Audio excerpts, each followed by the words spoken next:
صدمة من أي نوع؟ نوع خاص. خذلان؟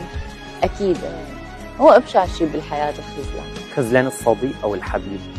خذلان اللي بتأمن فيه بغض النظر صديق أم حبيب، مجرد ما أنت أمنت بإنسان وقربت المسافة بينك وبينه، فالخذلان بهي اللحظة بيكون بشع كثير كثير، تحديدا إذا ما كان قد الأمانة.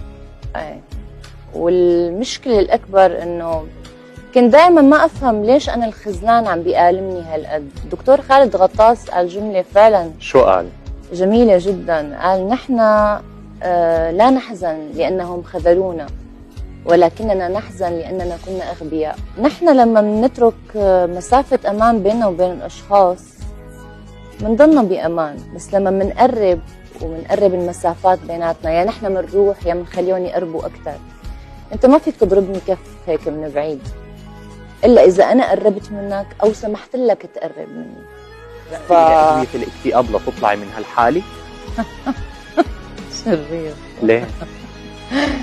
شوي ايه، يعني بدك تساعد نفسك، لحالك ما فيك، والدواء لحاله ما بيقدر، بدك الاثنين مع بعض يشتغلوا.